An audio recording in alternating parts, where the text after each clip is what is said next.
السلام عليكم ورحمة الله تعالى وبركاته.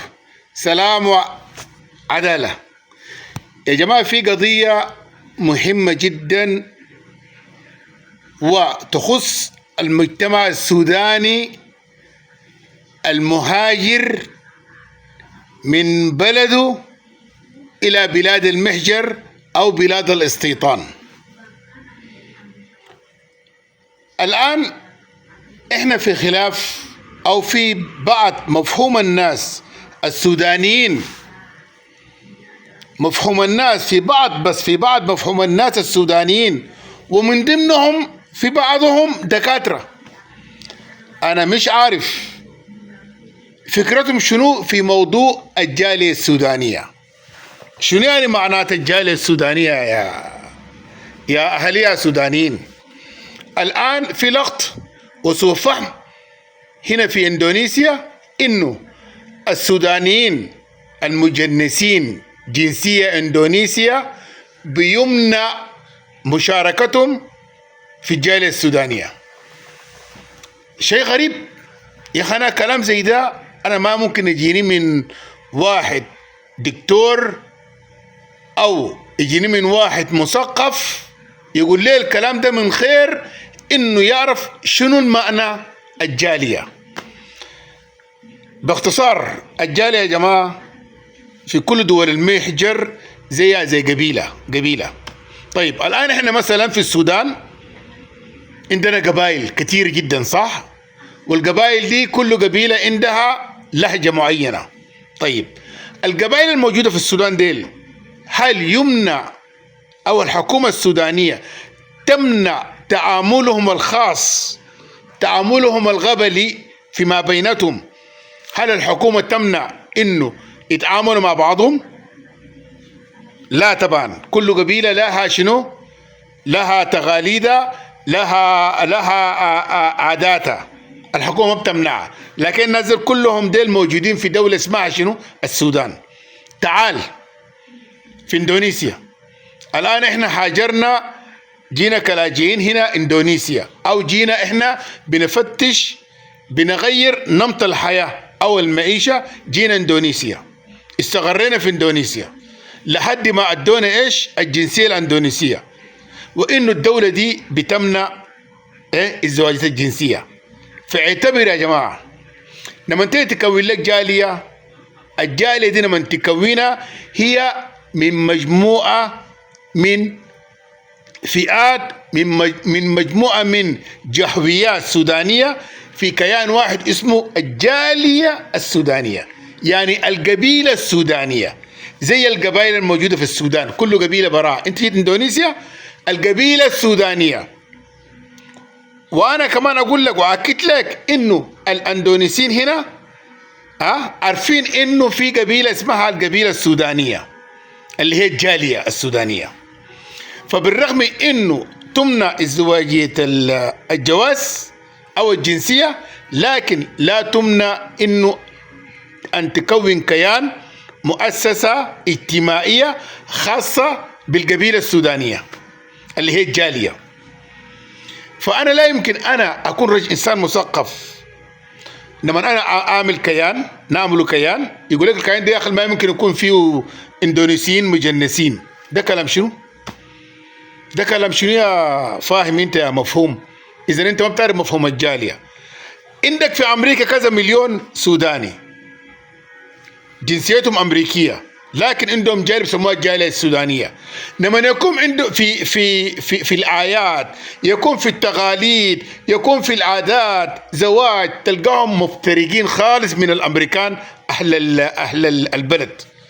تعال لي هنا في اندونيسيا، انا اجيك في اندونيسيا لانه انا دار افهم موضوع الجاليه، لان في ناس كتار هنا مفتكرين اي واحد ماخذ جنسيه اندونيسيه ممنوع يخش الجاليه السودانيه. الكلام ده غلط، راجع نفسك كويس، لانه الجاليه السودانيه في اندونيسيا ما هي جاليه، انما هي قبيله جات اندونيسيا فكونت بقت في كيان واحد اسمه الجاليه، اللي هو الجاليه القبيله السودانيه. هنا في اندونيسيا في عندك من اكبر القبائل الموجوده كان زمان، اللي هو انا بقول القبائل ليه؟ اللي هو انا اقول لك المهاجرين اللي جو استقروا في اندونيسيا اللي هم اليمنيين. اليمنيين لليوم يا جماعه، بالرغم من انه في منهم وزير خارجيه، والان في قضاء، والان في وزير ثروه، وزير فلاني، لكن بالرغم ده من ده كله بيقول لهم الحضار ما فاهم، بيقول لهم الحضار ما، يعني زي قبيله الحضار ما، القبيله اليمنيه، يعني زيهم زي شنو؟ السنده، الجاويين، البابوا، الملوكو، هنا بقول لهم السودانيين. فالان لو انت جيت هنا في القبائل الاندونيسيه، لو مثلا مشيت جاوا بتلقى عادتهم برام، لكن منتمين للدوله الاندونيسيه. خلاص انت جيت استقريت وادوك الجنسيه دي، انت خلاص سوداني، قبيلتك سودانيه، لكن شنو؟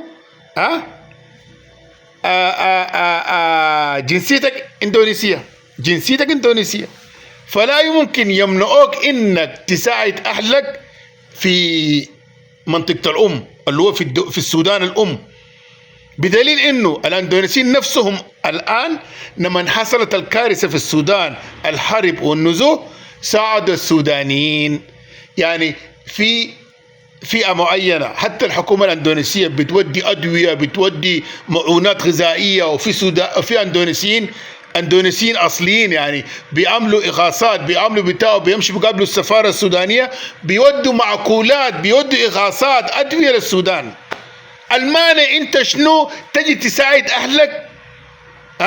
انت سوداني اصلا، معقول يمنعوك يقول لك ما تشترك عشان تساعد السودانيين؟ لانه احنا هنا ممنوع ازدواجية الجنسية، نعم ممنوع ازدواجية الجنسية، لكن لا يمنع جبر الخواطر.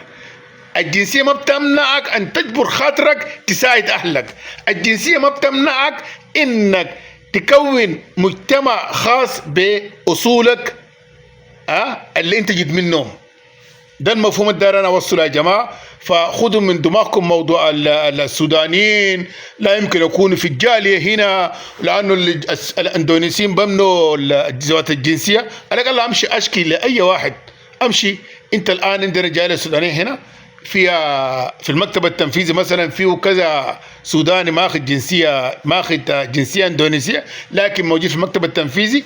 عليك الله امشي ارفع قضيه اقول للحكومه الاندونيسيه انه في سودانيين هنا موجودين في الجاليه السودانيه في اندونيسيا، هيضحكوا عليك. شنو علاقتهم يعني؟ شنو علاقه الجاليه السودانيه؟ انت موجود مثلا رئيس الجاليه السودانيه في اندونيسيا وانت جنسيتك اندونيسي. البمنع شنو يعني؟ البمنعك انت ما تكون رئيس الجاليه السودانيه في اندونيسيا. البمنعك شنو؟ انت ما تساعد اهلك السودانيين الموجودين في اندونيسيا والموجودين في السودان. يعني الجاليه دي ما الا الناس الجايين من السودان مثلا جوازهم سوداني اخضر ده هم ده بس بسموهم جاليه. لا، الناس اللي من زمان اللي جو هنا واستقروا بسموهم جاليه، اللي باعتبارهم قبيله سودانيه. الموضوع مفهوم يا جماعه؟ زينا زي الهنود. الان الهنود بسموهم الجاليه الهنديه، امشي شوفهم في بسر بارو في منقدوه، جاليه الهنديه، لكن شنو؟ اندونيسيين. تعاملهم واحد، عاداتهم وتقاليدهم كلها تفترق، من عادات السنده، من عادات البابوا، من عادات ميدان، من عادات البادان. فيا جماعه خذوا الموضوع ده بجديه، وانسوا موضوع انه انت ماخذ جنسيه اندونيسيه وتمنع ازدواج الجنسيه. ما في حاجه بمنعك تكون موجود في الجاليه السودانيه، تساعد السودانيين وتساعد حتى الحكومه السودانيه، ممكن تساعدها وانت موجود هنا اندونيسي. سلام وعداله. وفي حاجه داير اقول لك، انت ذاتك اللي بتعارض بتقول انه ده ماخذ جنسيه اندونيسيه، مفروض